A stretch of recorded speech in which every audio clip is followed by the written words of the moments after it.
طابت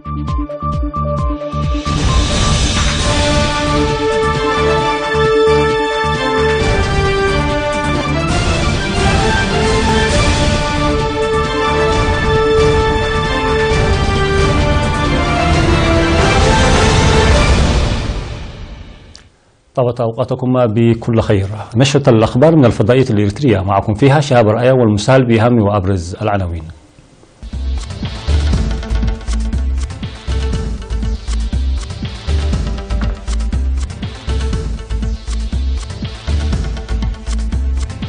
سمينار حول دودة الحشد الخريفية. مشروع فانكو الزراعي يخلق فرص العمل والخبرة. دعوة لحل نواقص المدارس بخلق بيئة مناسبة للحوار. بوتين يكشف عن أسلحة نووية جديدة لردع الغرب.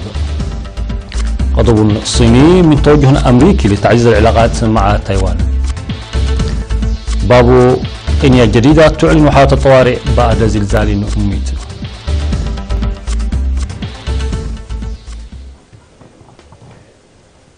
مرحبا بكم. نظم في الإقليم الأوسط في الأول من مارس الجاري سمينار لتعزيز معارف المهنيين الزراعيين حول دودة الحشد الخريفية المنتشرة في أكثر من 20 من دول الجوار. وكان الهدف من السمينار الذي نظمه قسم الزراعة والأراضي بالإقليم الأوسط هو لرفع معارف المهنيين الزراعيين لإجراء حملات تعبئة واسعة ومكثفة للمزارعين قبل حلول الخريف.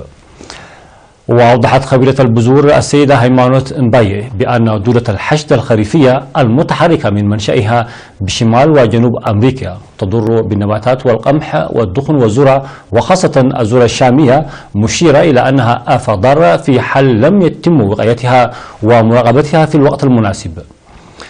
وقدم مسؤول أفرع تنمية البذور السيدة سرات هيلي توضيحا مفصلا حول هيئة وسلوك دودة الحشد الخريفية وكذلك أنواع الدودة الأخرى التي تختلط مع تلك الدودة. ذكر فيها بأن الدودة تدخل القصب بجانب الثمار ومن ثم تدمره تماما، وهذا ما يميزها عن الآفات الزراعية الأخرى. كما قدم في السمينار توضيحا واسعا حول هيئة وشكل الدودة بالإضافة إلى عمرها ومدى انتشارها وفترة مكوسها. وألقى المدير العام لقسم الزراعة والأراضي في الإقليم الأوسط السيد هايلي ميكائيل كلمة الختام دعا فيها المهنيين والمزارعين للتعرف المسبق على الآفة الضارة المنتشرة في دول الجوار والقيام بالتفقد مستمر للمزارع والإبلاغ الفوري لأقرب مكتب للزراعة في حال شاهدوا ظهور حالات جديدة في المزارع.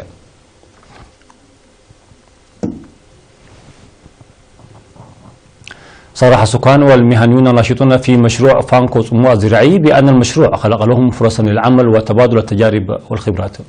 وأوضح سكان مناطق فيسكو وألبو وفانكو بأن المشروع فتح لهم فرصا واسعة لمزاولة الزراعة المروية وإدارة حياتهم المعيشية، ما أدى إلى تغيير إيجابي في مناطقهم. من جانبهم ذكر المهنيون بأن المشروع ساعدهم على تطبيق ما نالوه من المعارف النظرية في الكليات على أرض الواقع ورفع إمكانياتهم وكفاءتهم، موضحين بأن المشروع بات يخلق لهم بيئة ملائمة لتبادل الخبرات والتجارب.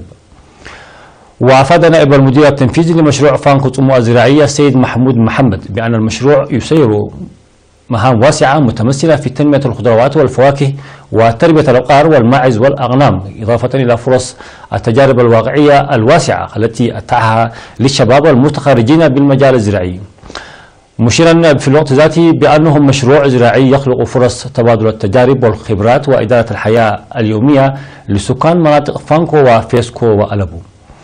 وذكر السيد محمود أن المشروع يحتوي على 120 هكتارا من الخضروات و80 هكتار من علف الحيوانات و12 هكتارا من الفواكه وهكتارا واحد من التمور، بالإضافة إلى تربية ما يصل إلى 4000 من الماعز والأغنام وعدد قليل من الأبقار. دعم مسؤول مكتب التعليم في الإقليم الجنوبي الأستاذ هبتزجي كيداني في الاجتماع الذي عقد بمدينة دق محارة دعا المدارس للتعرف على القصور والعمل لحلها بخلق بيئة مناسبة للحوار. وفي اللقاء الذي عقده مع مدراء المدارس بمديرية دق محارة قال الأستاذ هبتزجي إن خسارة الطالب الممتاز ترتكز على نتائج جهوده واهتمامه، إلى أنه لا يقلل من دور المعلمين والآباء، لذلك ينبغي ضرورة تقييمه جيدا ومن ثم العمل به. وأوضح التقرير الذي قدم في الاجتماع مقاطعة 3.5% من 24,000 طالب سجلوا في مقاعد الدراسة في الفترة الأولى لهذا العام الدراسي، ورسوب 13% من الطلاب الذين واصلوا تعليمهم الأكاديمي بشكل منتظم. هذا وتوجد في مديرية دكم حري 53 مدرسة تقدم خدمات تعليمية من رياض الأطفال وحتى المدارس الثانوية. أكبر سكان مديرية علا برعد على العمل الفعال لإنجاح برامج التنمية الجارية في المديرية. وأوضح السكان لدى لقائهم مدير المديرية السيد محمد حامد عشكراي بأن المؤسسات التعليمية 47 تقدم خدمات مشهودة، وبأنهم سيواصلون حملات النفير لحماية التربة وحفظ المياه. وطلب السكان لتوسيع خدمات الصحة والاتصالات والمواصلات، مؤكدين المساهمة حسب القدرات في البرامج المنفذة. وأشار السيد محمد حامد عشكراي بجهود الشعبية لحماية التربة وحفظ المياه، مشيرا إلى بذل الجهود لحل نواقص الخدمات الاجتماعية. وتوجد في مديرية علا برعد مؤسسات تعليمية من رياض الأطفال وحتى المرحلة الثانوية، ومركزين صحيين وعيادة وخدمة الهاتف النقال في 10 ضواحي بالمديرية. أكد عملاء مؤسسة أكور للإدخار والقروض المسقرة في مديرية صالونة بأن البرنامج يلعب دورا كبيرا في تحسين حياتهم المعيشية. وقال أصحاب المتاجر الصغيرة والزراعة إن القروض المتاحة لهم لتطوير وبداية متاجرهم في مراحل ساعدتهم في إحداث تغيير جذري في حياتهم اليومية. وأوضح مسؤول الإدخار والقروض المسقرة في مديرية صالونة السيد كفلوم هايلي وجود مكتب وبنك أهلي لخدمة الزبائن، وذكر في الوقت ذاته بوجود أكثر من 700 من المستفيدين من البرنامج، مشيرا إلى أن المقترضين الذين استخدموا القرض بشكل جيد أحدثوا في حياتهم اليومية تطورا ملموسا. وأوضح بإعادة أكثر من 200 ألف نقفة من 590 ألف نقفة وزعت على المقترضين خلال عامين مضت، داعيا المقترضين إعادة القروض في أوانها ليستفيد منها الآخرين.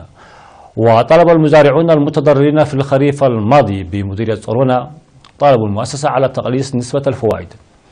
وفتحت مؤسسة أكورد للإدخار والقروض المسقرة فرص القرض للمواطنين المقيمين في المناطق البعيدة والذين لا يستطيعون تلقي القرض من البنوك الأخرى نتيجة لعدم الانسيابية، وهي مؤسسة كونت لتحسين حياة أولئك المواطنين. مشاهدينا فاصل ثم الأخبار العالمية.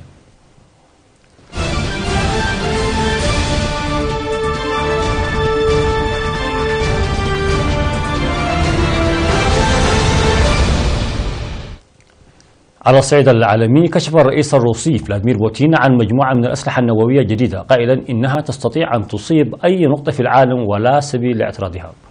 وفي الكلمة التي ألقاها قبل أسابيع من الانتخابات الرئاسية قال بوتين إن روسيا ستعتبر أي هجوم نووي على حلفائها هجوما عليها هي نفسها ويستدعي ردا فوريا. ولم يتضح إن كان بوتين يقصد حليفا بعينه مثل سوريا، لكن تصريحاته بدت كتحذير لواشنطن بأن لا تستخدم أسلحة نووية تكتيكية. وقال وزير الدفاع سيرجي شويغو في بيان بعد الخطاب إن الأسلحة الجديدة التي كشف عنها بوتين تعني أن درع الدفاع الصاروخي التي نشرها حلف شمال الأطلسي في بولندا ورومانيا وألاسكا، والتي من المخطط الاستعانة بها في كوريا الجنوبية واليابان، هي مثل مظلة مليئة بالصعوبة. وهونت وزارة الدفاع الأمريكية من إعلان بوتين وقالت إن روسيا تطور أسلحتها من فترة طويلة، وإن واشنطن تضع ذلك في حساباتها بالفعل. أبلت الصين غضبها من موافقة مجلس الشيوخ الأمريكي على مشروع قانون لتوثيق العلاقات مع تايوان، فيما يزيد التوترات بين واشنطن وبكين. وتشهد العلاقات بين البلدين خلافات بسبب التجارة، ويزور واشنطن هذا الأسبوع ليو خا مستشار الرئيس الصيني شي جي بينغ الاقتصادي لمحاولة تفادي نشوب حرب تجارية بين الجانبين. وكان الرئيس دونالد ترامب تعهد بأخذ خطوات للتضييق على واردات الصلب والألمنيوم، وعمد إلى دراسة فرض رسوم كبيرة على واردات من الصين ودول أخرى. وقالت وزارة الخارجية الصينية إنها تقدمت بشكوى للولايات المتحدة بعد أن أقر مجلس الشيوخ الأمريكي مشروع القانون. وفي تايوان شكرت وزارة الخارجية للولايات المتحدة على تأييد مشروع القانون بالإجماع وعلى المواقف الصريحة والودية على النحو المتزايد تجاه تايوان.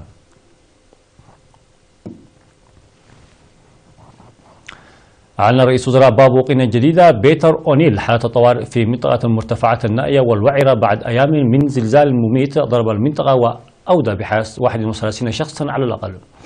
وواجه المسعفون صعوبة في الوصول إلى قرى دفنتها انهيارات أرضية قرب مركز الزلزال، بل إن بلدات أكبر تضررت بشدة، حيث دمر الزلزال الذي بلغت شدته 7.5 درجة طرقا ومدارج طائرات.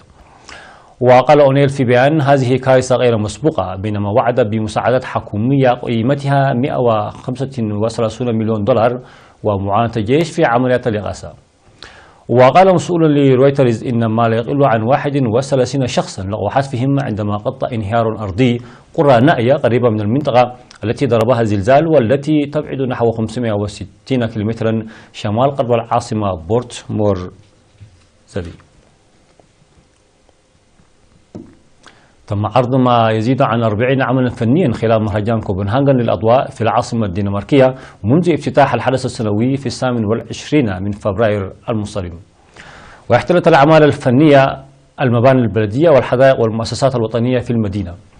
ومن أبرز الأعمال التي تم عرضها بالمناسبة الصخرة الخالدة للفنان جاكوب كيفيست، والاحتفال بالظلام للفنان غاسبر كونغشوغ، ومهرجان كوبنهاغن للأضواء تظاهرة ثقافية تمتد على مدار شهر كامل، ويتم خلالها مد إشعاع من الضوء على طول كيلومتر في كوبنهاغن بين تيفولي ونيوكولاي.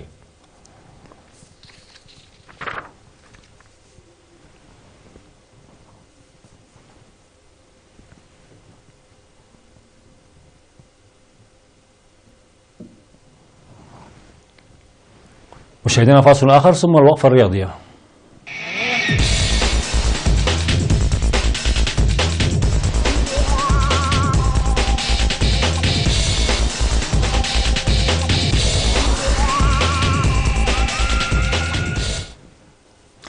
حقق مانشستر سيتي فوزا ساحقا على أرسنال للمرة الثانية في 4 أيام بعدما هزمه ب3 أهداف نظيفة في الدوري الإنجليزي الممتاز لكرة القدم.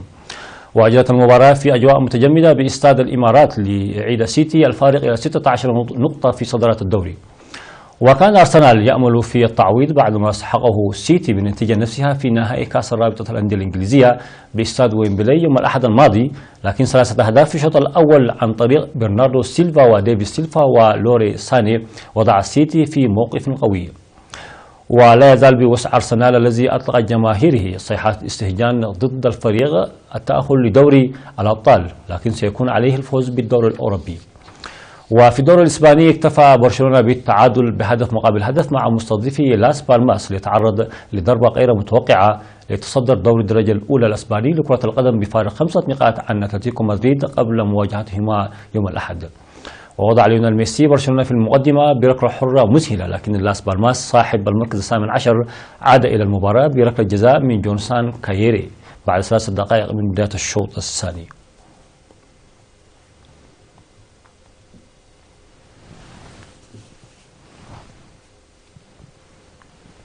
نهاية النشرة، شكرا لكم على حسن المتابعة.